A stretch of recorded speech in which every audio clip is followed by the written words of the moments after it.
Black CEO denied first-class meal, then fires entire flight crew after landing.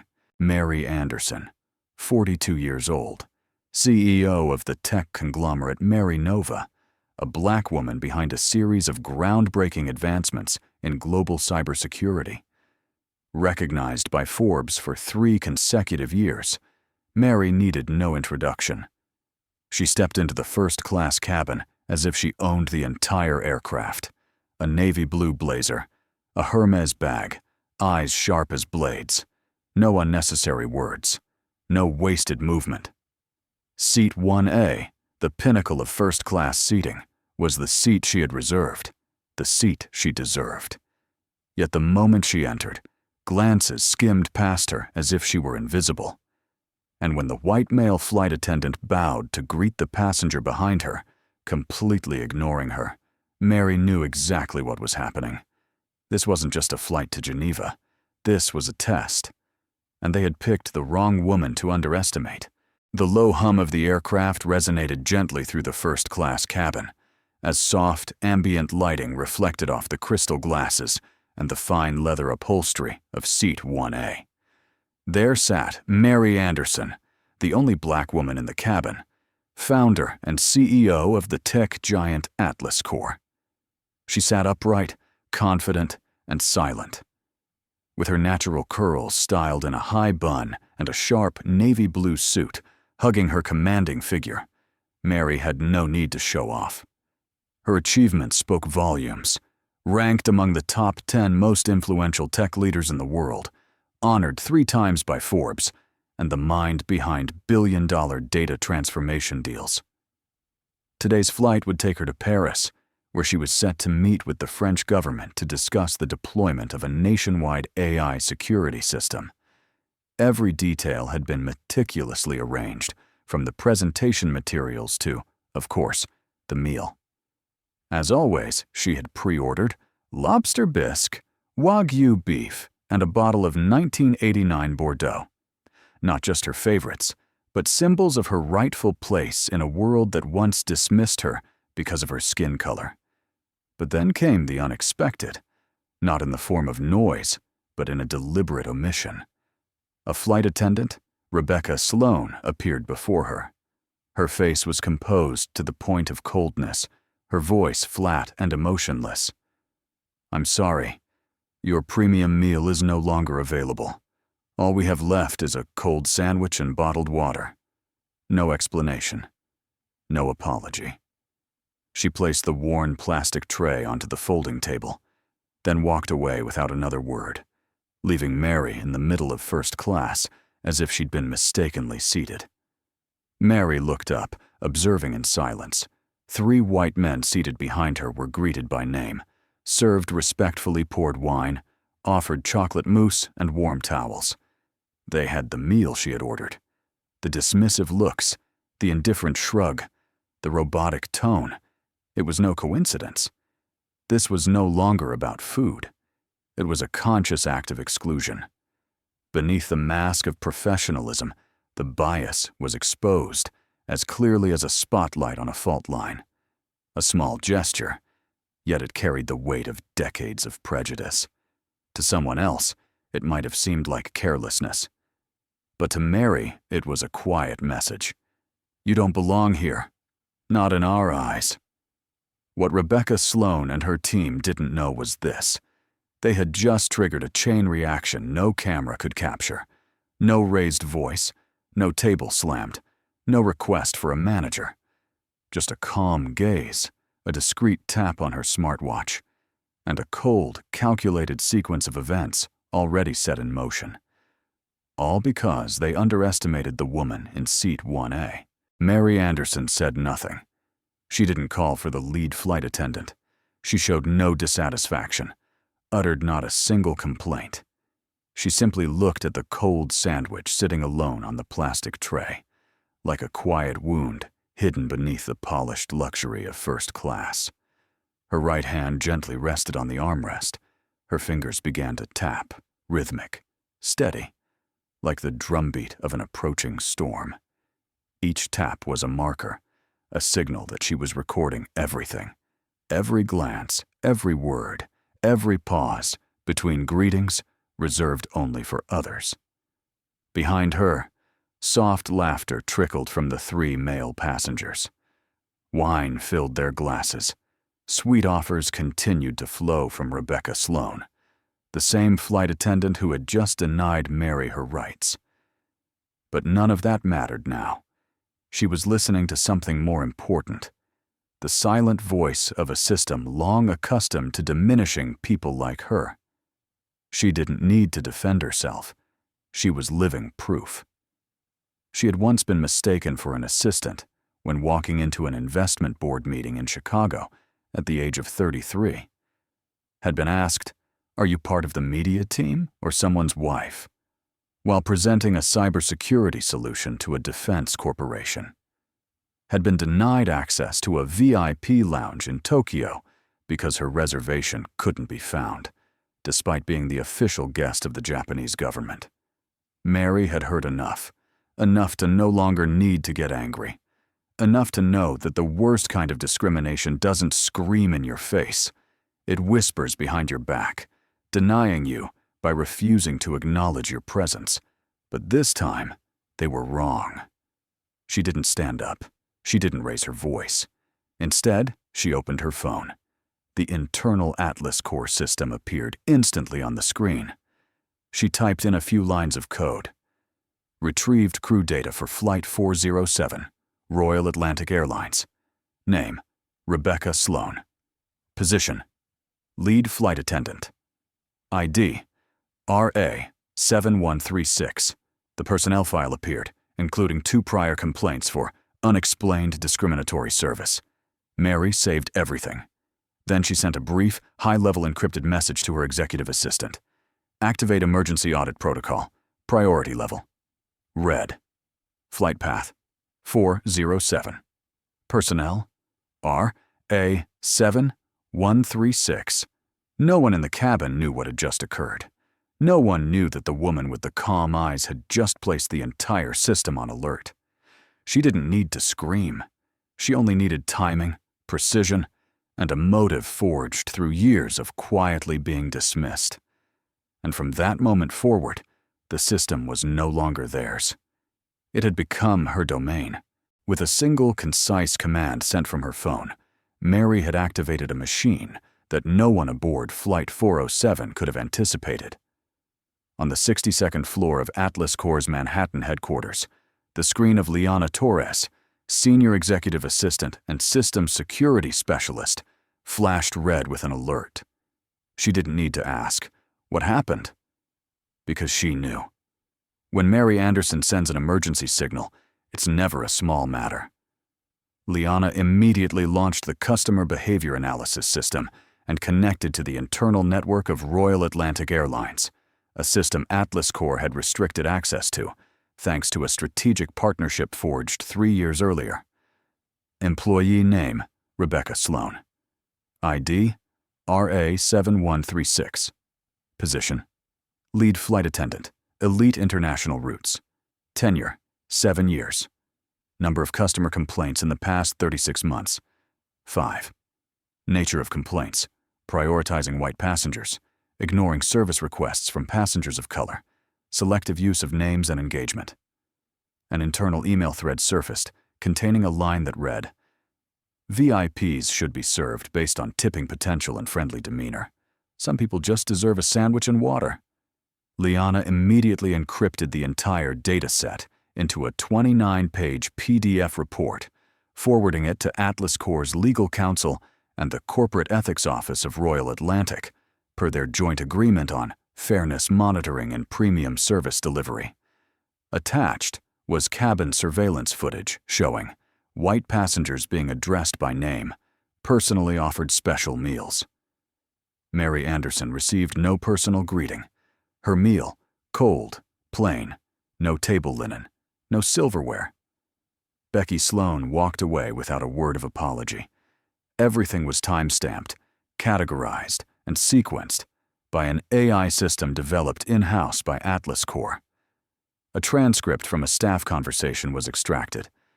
"That woman in 1A probably eats economy food anyway. so it's fine. Just leave her with the sandwich. Don't bother too much." Liana typed the final line of the report. This situation meets the criteria for systemic discrimination. Recommend an immediate investigation of the entire Flight 407 cabin crew. Request immediate suspension of employee RA7136 from service. While legal teams on both sides of the Atlantic entered emergency meetings, Mery Anderson remained calmly seated in 1A. No one knew that in her hands was not just data, but evidence capable of reshaping an entire airline corporation. She raised her smartwatch and checked the response. A notification appeared. Command received. Now processing under Crisis Protocol Level 1. Data forwarded to Royal Atlantic Executive Board. Cabin footage under behavioral analysis. Silent. Focused. Not a flicker in her gaze. This was no longer personal. This was a dissection of a system long permitted to disregard people like her. And this time, the one holding the blade wasn't the system. It was Mery. First class remained bathed in soft, ambient light. Champagne still flowed. Laughter still echoed. But no one in the cabin knew that from the very moment Mery Anderson touched her smartwatch, a high-level strategic investigation had been set in motion. At Royal Atlantic's headquarters in Boston, the executive command room had just received an email with a glaring red subject line. Urgent request. Discrimination investigation. Flight 407. Diamond Elite customer Imam Anderson. Attached, 29-page report, cabin footage, AI behavior analysis. Within seconds, the airline's CEO, Thomas Bennett, received an internal alert accompanied by a brief but loaded message. File from Atlas Corp. Can't be ignored. He knew the name Mery Anderson wasn't just another VIP. She was the first black woman in U.S. history to lead a tech company into the Fortune 100. She had once successfully sued a global finance conglomerate for covert harassment. And most importantly, she never made an accusation without evidence. An action order was issued within 20 minutes. The entire cabin crew of Flight 407 was placed under emergency behavioral audit. All in-flight data, internal cameras, audio recordings, and service logs were extracted. The airline's lead legal counsel, head of ethics, and director of premium services were ordered to convene in Geneva, where the flight was scheduled to land. At the same time, Royal Atlantic Flight 407 began its descent. Inside the cabin, Becky Sloan, the lead flight attendant, still wore her professional smile, pouring wine for a white passenger in Seat 1C. She had no idea that, at the front aircraft door, two men in black suits were already waiting, one from the legal department, the other from internal investigations. They didn't need to speak. One simply held up a tablet. All Flight 407 crew, please proceed to Emergency Briefing Room 3, under Clause 6.4 of the Premium Service Ethics Code. Becky froze. Her colleague Daniel looked at her, eyes shifting with unease. No one was laughing now. No more wine being poured. No more casual jokes in the cabin. The flight touched down smoothly, but the ground beneath had already begun to shake. At the far end of the terminal, Mery exited the aircraft. Her ivory suit stood out in the VIP lounge. The Royal Atlantic Regional Director for Europe bowed his head in greeting. The company's legal representative stood beside him, holding a formal apology letter and an invitation to collaborate on revising the airline's flight crew training program. Mery didn't stop. She didn't accept flowers. She didn't listen to apologies. She left only one sentence, echoing down the hallway. I don't need an apology. I need change. Less than 24 hours after Mery Anderson set foot in Geneva, her story had become a global focal point. From the footage extracted from the first-class cabin, the accidental behavior of flight attendant Becky Sloan, from the smirk, the cold tone, to the words, "We're out of meals. "You can have a sandwich," was shared millions of times, frame by frame, second by second, alongside a hashtag that swept across social media. #Seat 1A. You don't need to look like anyone else to be treated with respect. The New York Times ran the headline, "Black CEO denied first-class meal and shakes the airline industry." The Guardian called it, "The moment a sandwich exposed a culture of service built on bias." And Forbes wrote bluntly, "Mery Anderson didn't need to raise her voice. Her actions brought a system to its knees." Inside Royal Atlantic, an emergency board meeting was convened, with attendance from the legal division, the global customer service director, and CEO Thomas Bennett himself. Midway through the session, a 42-second clip was played. Mery, in her white suit, sitting calmly beside the cold tray, her eyes fixed on the cabin camera. No words, no reaction, just one steady gaze that clarified what dozens of policy documents could never define. Discrimination doesn't always speak aloud. It lives in tone, in attitude.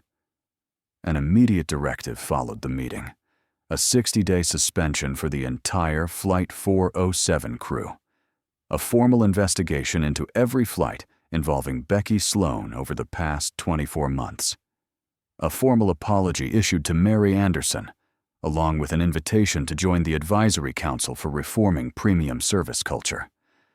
But that was only the beginning. Within 72 hours, more than 11,000 emails from customers flooded Royal Atlantic, demanding transparency in flight attendant training and anti-bias policies. 3 major investors submitted formal letters requesting an internal summit on unconscious bias in premium service. The U.S. Department of Transportation requested a full audit of service performance metrics relating to Black and minority passengers over the past 5 years. In a quiet hotel room in Geneva, Mery Anderson sat with 3 young women, all service industry employees who had once been dismissed because of their skin color, their voice, or the way they dressed. One of them, her voice trembling, asked, "How did you manage to make the whole system change like that?" Mery smiled, her eyes gazing out at the still lake. "I didn't do anything. I just didn't let them stay silent this time." And while the skies above remained calm, an earthquake was silently restructuring the service industry. Not because someone shouted, but because one woman stood still, at the right moment, in the right place, and refused to bow. No press conference was needed, no microphones, no tears. Mery Anderson said everything with a single look, a single action, and an uncompromising stance against injustice. From one cold meal tray, one cold attitude, and one first-class seat, her story became a silent call to arms. We don't have to look like anyone else to deserve respect. 3 days later, at the International Summit on Equity in Premium Service, a short video clip was played before the global audience. In it, Mery sat upright in Seat 1A, a tray of sandwich and bottled water before her. No dialogue, just a gaze. Still. Powerful enough to silence the entire room. Everyone understood immediately. This was no longer the story of one woman being dismissed. It was the voice of those who've ever had their names mispronounced, been served last, or passed over as if invisible. From Geneva, the wave known as Seat 1A spread across platforms worldwide. Thousands shared their own stories. "I've never sat in Seat 1A, but I deserve to be treated with respect." At Royal Atlantic headquarters, CEO Thomas Bennett officially signed a directive. The creation of the Seat 1A initiative, a service culture reform committee, appointing Mery Anderson as an independent advisor to lead the full retraining of their workforce. Every flight attendant, without exception, would undergo unconscious bias training. In a quiet office at Morgan Tech, Mery handwrote a letter to a 16-year-old girl from Detroit, a young Black student who had once messaged her, "Miss Mery, I don't know if I'm good enough for tech. My guidance counselor told me, Black girls are better suited for service work. Mery wrote in blue ink on white paper, her handwriting steady and clear. They won't believe you can. So do it until no one dares to doubt you. You don't need to shout. You just need to stand tall, at the right time, and never back down. At the bottom, she added one final line. P.S. If anyone says Seat 1A isn't for you, ask them. Who was this system built for? Months later, at JFK Airport, a black passenger stepped into the first-class cabin. On the back of Seat 1A, a small plaque was engraved with the words, Seat 1A, for those who dared to reclaim their silence. That passenger wasn't Mery Anderson, and that's exactly why they knew they were in the right seat. And this time, no one dared to look down. Not everyone can change an entire system with nothing more than a sandwich tray and a single sentence. But Mery Anderson did, not through outrage, but through precision, not with accusations, but with evidence and action. She didn't seek pity. She forced people to re-examine the very values they once believed were unshakable. And that is true power, the power of awareness. From the rows of first-class seating to the hidden corners of customer service offices, the ripple effect named Mery began to spread. International airlines started reassessing their flight attendant training protocols. Luxury service companies began auditing their internal cultures. A United Nations report cited her story as a prime example of structured resistance. Meanwhile, Mery did not appear on television, did not join talk shows, did not sign endorsement deals. She left only one message on Morgantech's internal blog. We don't have to shout to be heard. We just need the right moment, the right action, and the right values. Beneath it, a final line stood like a moral directive. Be the first to stand. Don't wait for someone else to begin. Mery didn't break the system with a hammer. She unlocked it with a key, forged from resolve, dignity, and an unyielding spirit. And from that moment on, no one could ever be certain that the person sitting in Seat 1A was just another passenger, because it might just be the one who's about to change the world.